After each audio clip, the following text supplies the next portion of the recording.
Hey everybody, I am staring out my window and it is really pretty out. Chris McMeeking with Mobilely here today, almost distracting actually. I love the reflection it gives in the sunglasses. I'm here today to talk to you Apple, iOS, and the importance of consistency, particularly at a specific layer of interaction within an iOS user experience. How does a view get rendered to assistive technologies to people with disabilities?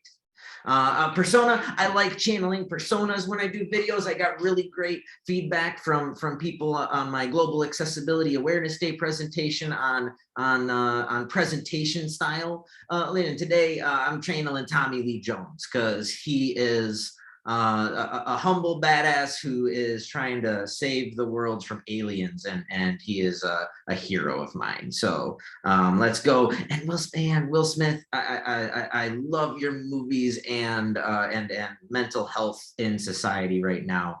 We're all having a rough time, but let's go. And I hope this video can bring a little joy to you. It's a topic that I'm passionate about. Our overview, look me up on LinkedIn if you're curious about my background. Chris CM 2006. I'm ditching the glasses now. They're distracting me. Too much glare on the from the beautiful day outside. I'm getting simultaneously distracted by the beautiful day and the glare of the beautiful day in my glasses. Got a great response from my Global Accessibility Awareness Day efforts. That reminds me, Meryl Evans, thank you for teaching me about how to make these videos a little more accessible. I'm going to try and slow myself down a little bit. I want to keep these videos bite-sized, but I want to make sure anyone who is relying on me reading my lips that I am speaking very clearly. The Mobilely Slack channel still available. I'll go over that at the end. It has evolved from a place to work on some mobile accessibility guidelines into a place to discuss mobile accessibility in general. And maybe in the meantime, agree on some technical consistency for people who value that.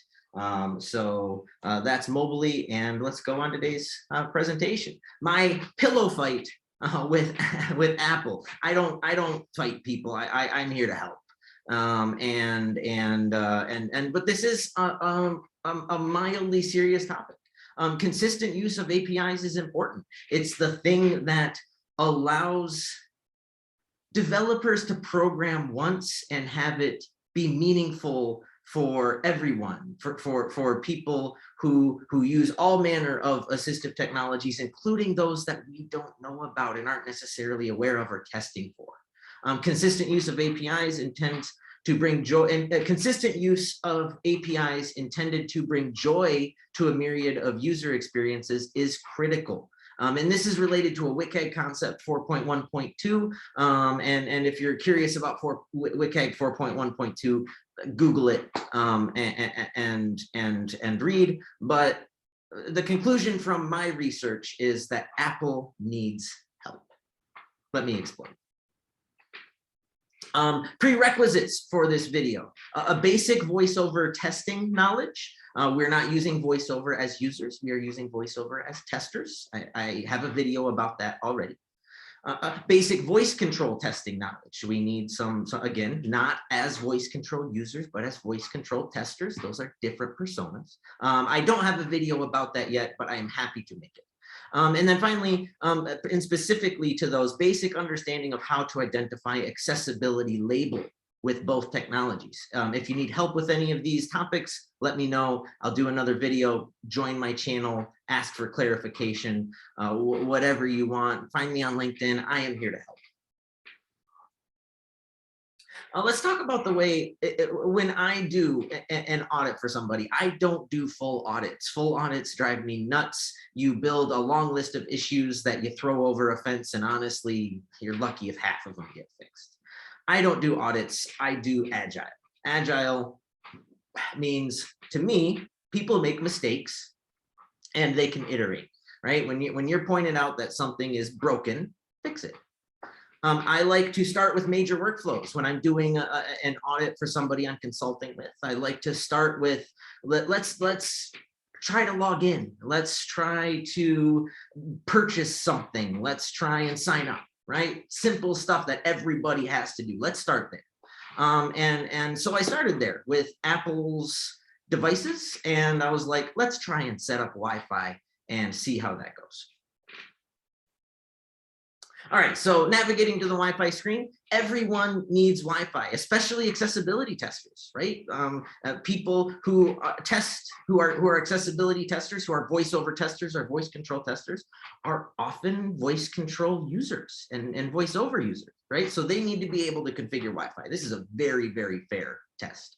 Let's poke around and see how these configurations help us test for users who aren't voiceover users. Then we'll take a hard nosedive deep down into a few examples. So we need to set up voiceover and voice control correctly. Voice control, pretty simple.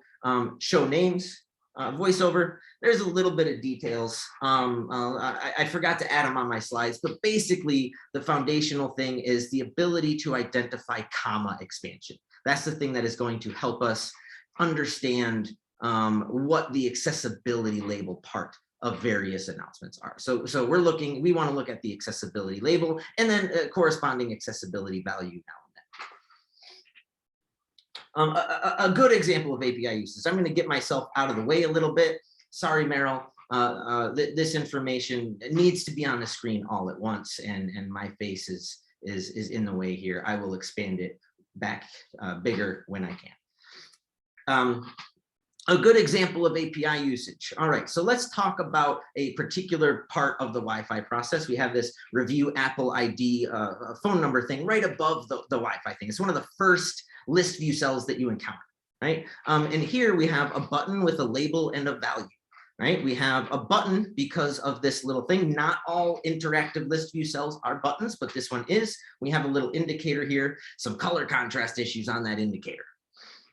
We have review Apple ID phone number, and we have the number 1 here, right? So what we have is I'm omitting the accessibility, something that Apple, I think, actually learned from Swift. Dot labels a lot easier.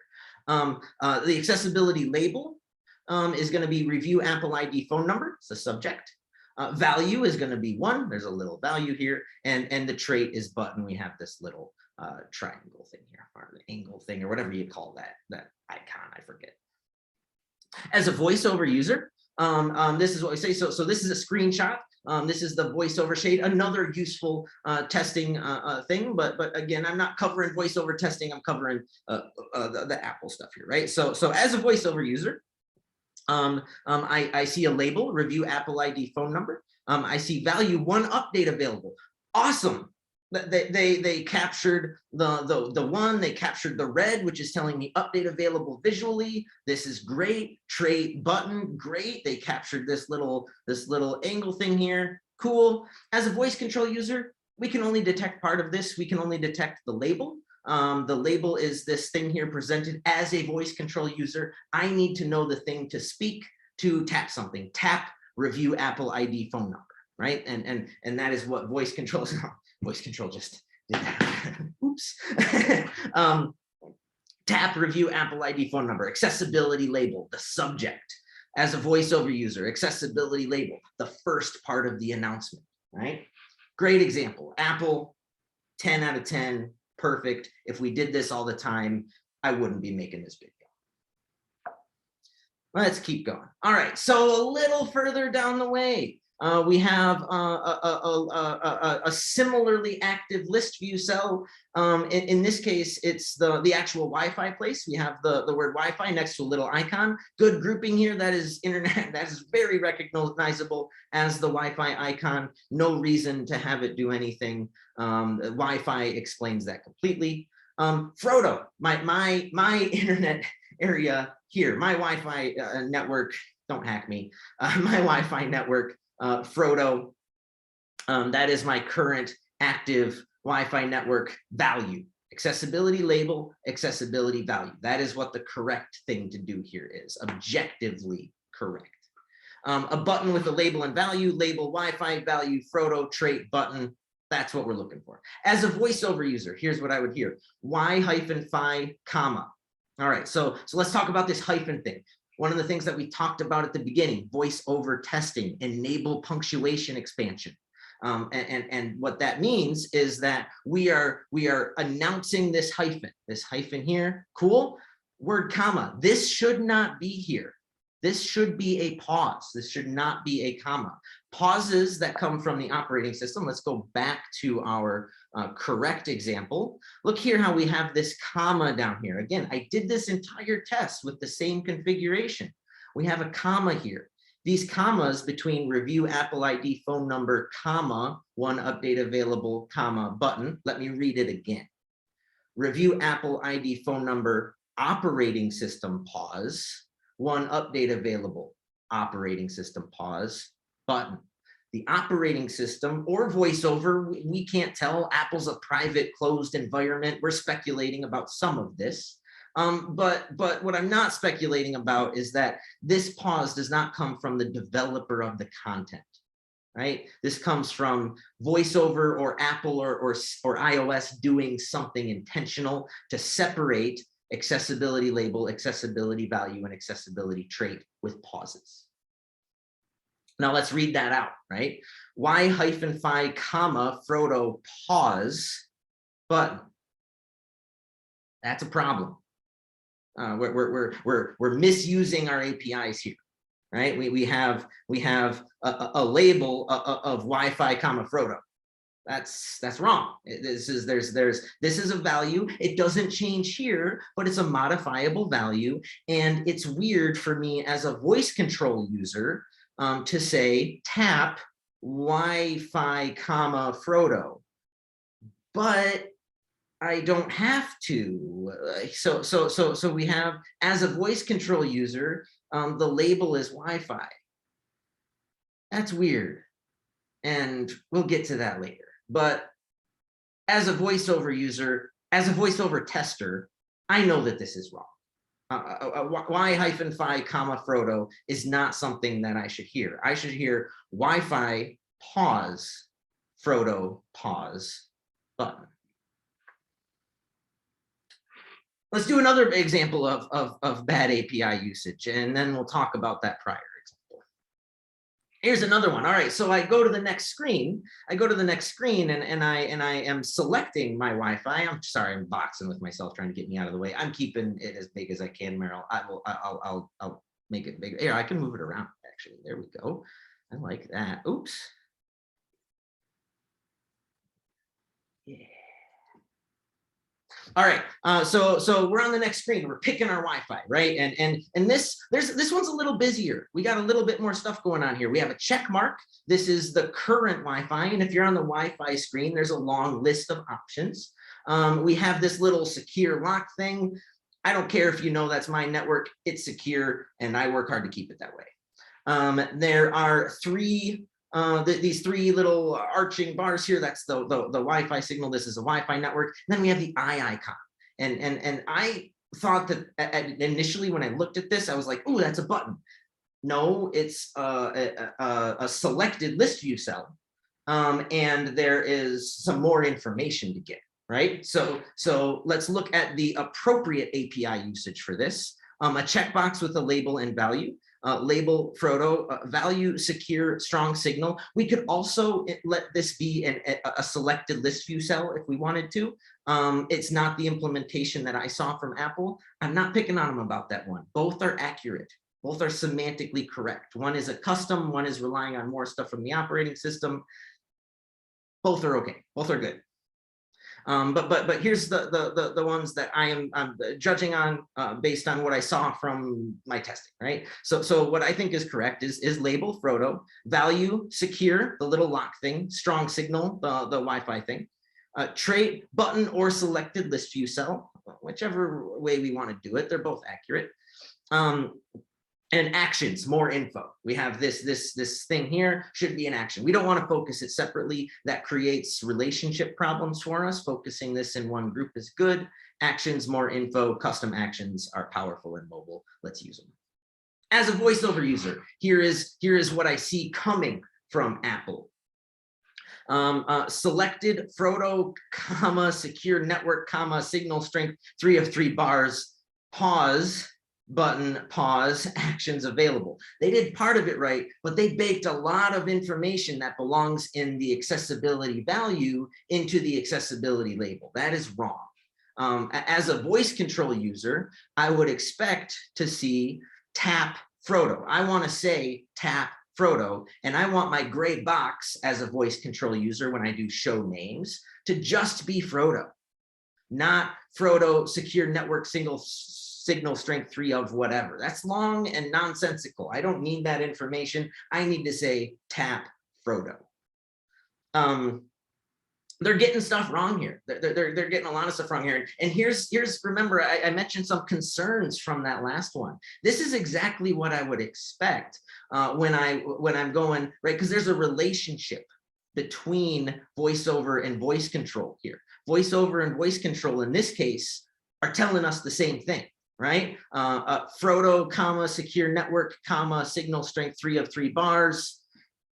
As a VoiceOver user, as a voice control user, Frodo, secure network, signal strength 3 of 3. Presumably, voice control is removing the commas that the developer added, but the developer added commas.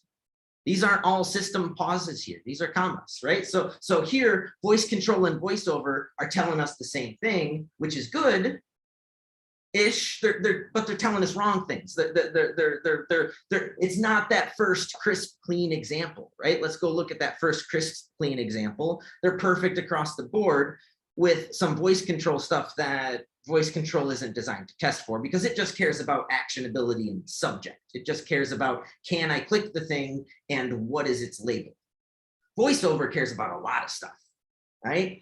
And that's where we get to some concern here. Wi-Fi, comma, Frodo, and then just Wi-Fi means that Apple is sniffing for people's assistive technologies. And in my opinion, that is wrong.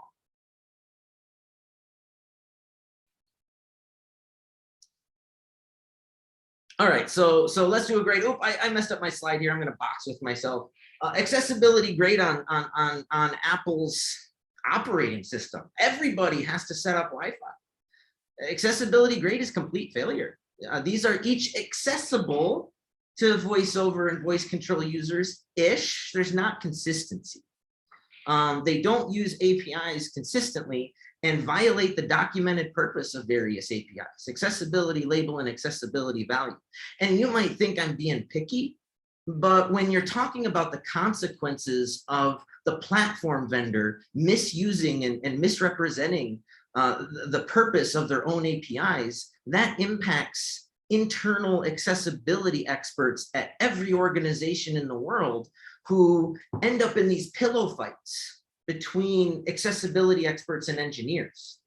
And right now, engineers are winning those pillow fights because engineers can go find an example from Apple that reinforces their opinion on however they want to implement stuff. And maybe when that exists in obscure applications, that's okay. And I cannot be wanting to come smack whoever at Apple deserves it on the head with a pillow. But this is wrong. And they are, I'm almost positive. That's where the black box that is Apple comes into play a little bit. They are, I am almost positive, in violation of the privacy of users with disabilities that may not want Apple to know they're using an assistive technology.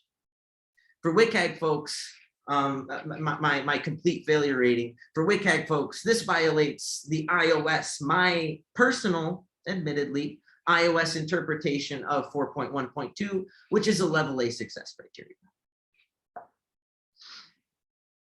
What do you think? Am I being too harsh? Was this video accessible to you? Can I improve anything? I love feedback. No feedback is wrong, but maybe some feedback doesn't work for me, and I'll be nice about that in a pillow fight. I will do my best to make these videos consumable for everybody, but at the same point, some of this information is technical, and I have to keep it that way. Contribute to my community of experts coming together to create consistency. Hashtag Mobilely, Slack channel, find me on LinkedIn. I am here to help. So yeah, that's it. That's all we got. Contact me, Slack channel, Mobilely, LinkedIn, Chris CM 2006. Gotta love Tommy Lee Jones. That's a really big gun, a really big fake gun. But he's awesome, and have a good day.